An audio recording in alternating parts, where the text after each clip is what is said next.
ভারতের সঙ্গে সমঝোতা স্মারক না পড়েই অপপ্রচার চালাচ্ছে বিএনপি। তথ্য প্রতিমন্ত্রী মোহাম্মদ আলী আরাফাত বলেন, মিথ্যাচার করে জনগণকে ধোঁকা দেয়া ও বিভ্রান্ত করাই তাদের চরিত্র। তার দাবি, ভারতের রেল চলাচলে দেশের নিরাপত্তার ঝুঁকি নেই। সোমবার দুপুরে সচিবালয় সংবাদ সম্মেলনে এসব কথা বলেন তথ্য প্রতিমন্ত্রী। এখন জন্ম সনদ দিয়ে খোলো বিকাশ স্টুডেন্ট অ্যাকাউন্ট। নিজের বিকাশ নিজে কর। সম্প্রতি বাংলাদেশ ভারত 10টি সমঝোতা স্মারক সই হয়েছে।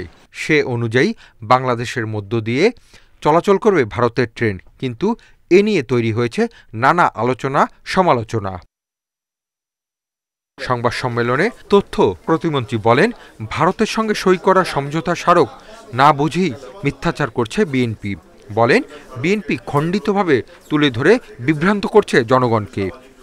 বাংলাদেশের বুক চিরে ভারতীয় ট্রেন এক প্রান্ত থেকে আরেক প্রান্তে যাবে, বুক চিরে যাওয়ার যে বিষয়টি, কিন্তু এই সমঝোতা স্মারকে এটিও বলা আছে যে ভারতের মধ্য দিয়েও বাংলাদেশের ট্রেন নেপাল এবং ভুটানে যাবে। সমঝোতা স্মারকের পুরো বিষয়টি যে একটা উইন উইন, দুই দেশের জন্যই যে লাভজনক, এই বিষয়টি উল্লেখ না করে খণ্ডিতভাবে তারা অপপ্রচারের স্বার্থে এই মিথ্যাচার করছে। গোলামি চুক্তি বলছে, নতজানু পররাষ্ট্রনীতি বলছে। তিনি বলেন, ভারতের মধ্যে দিয়েও বাংলাদেশের ট্রেন নেপাল ভুটান যাবে এবং ওই দুই দেশ কলকাতা বন্দর ব্যবহার না করে মোংলা ও চট্টগ্রাম বন্দর ব্যবহার করবে। তথ্য প্রতিমন্ত্রী অভিযোগ করেন, এসব কথা বলছে না বিএনপি। আমাদের পোর্টগুলোকে আমরা লাভজনক করব, তাহলে কি আপনি বলবেন যে ভারতের নতজানু পররাষ্ট্রনীতি হয়ে গেল? তারা তাদের কলকাতা পোর্টকে বঞ্চিত করে বাংলাদেশের পোর্টকে লাভজনক করে দিচ্ছে।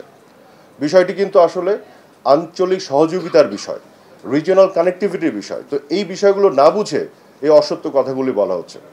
প্রতিমন্ত্রী জানান, সমঝোতা স্মারকের 3 নম্বর ধারায় পরিষ্কার বলা হয়েছে, ট্রেনে অস্ত্র, গোলাবারুদ, বিস্ফোরক সহ বিপজ্জনক ও আপত্তিকর পণ্য পরিবহন করা যাবে না।